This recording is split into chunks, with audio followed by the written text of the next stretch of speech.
వద్దులే బాబు ఏం కావాలి? లేదులే అన్న, ఇక్కడ దొరకదులే. లేదు దొరుకుద్ది. ఏం కావాలో చెప్పనా? దొరకదులేనా? అన్నీ ఉన్నాయి. ఏం కావాలో చెప్పనా? అన్ని ఉన్నా గానీ ఇది దొరకదులే. చెప్తే కదా తెలిసేది దొరుకుద్దా లేదా అని. సరే నేను అడిగింది ఇస్తా అని చెప్పి మీ అమ్మని దొట్టి. అమ్మ మీద దొట్టిస్తా. ముందు రారా నాయనా. ఇదో అప్పు కావాలి.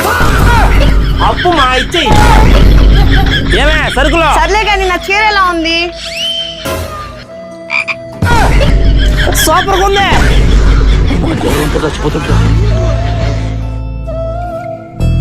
ఏమే ఎవరు ఈ అమ్మాయి మన ఇంట్లో ఉంది? ఆ అమ్మాయిది మా ఊరేనండి. మన ఇంట్లో 2 రోజులు ఉండిపోదామని వచ్చిందండి. ఎవరిని అడుగుంటుంది? పాపం వాళ్ళ ఆయన రీసెంట్ గా యాక్సిడెంట్ లో చనిపోయాడండి. మన ఊర్లో ఏదైనా జాబ్ ఎత్తుకున్నామని వచ్చింది. అయ్యో ఏం చదువుకున్నావమ్మా? డిగ్రీ అన్నా. నేను ఏదైనా జాబ్ చూసి పెడతాలే అమ్మా. మీ ఆయన టర్మ్ ఇన్సూరెన్స్ ఏం తీసుకోలేదా అమ్మా? లేదమ్మా. కనీసం టర్మ్ ఇన్సూరెన్స్ అన్నా తీసుకోండి. పొద్దుల ఫ్యామిలీ ₹1,00,00,000 వచ్చేవే. ఏంటండి మీరు చెప్పేది నిజమా? నిజమే. నెలకు ₹595 కట్టుకుంటే మనకేమన్నా అయితే మన ఫ్యామిలీ ₹1,00,00,000 వస్తుంది. మీకు నచ్చింది కూడా ఈ టర్మ్ ఇన్సూరెన్స్ అయితే తీసుకోండి. ఈ టర్మ్ ఇన్సూరెన్స్ అనేది ఏజెంట్ల ద్వారా గానీ, బ్యాంకుల్లో గానీ, ఆన్లైన్ లో కూడా తీసుకోవచ్చండి. లేదు నేను తీసుకుంటే అక్కడ మీరు కూడా తీసుకోవాలనుకుంటే లింక్ నా బయోలో ఉందండి. ఇక్కడ తీసుకుంటే మీకు 15% డిస్కౌంట్ కూడా దొరుకుతుంది. లేదు మీరు వెంటనే తీసుకోలేకపోయినా సరే మీ ఏజ్ కి ఎంత అమౌంట్ పడుతుందో తెలుసుకోవడానికి లింక్ నా బయోలో ఉందండి.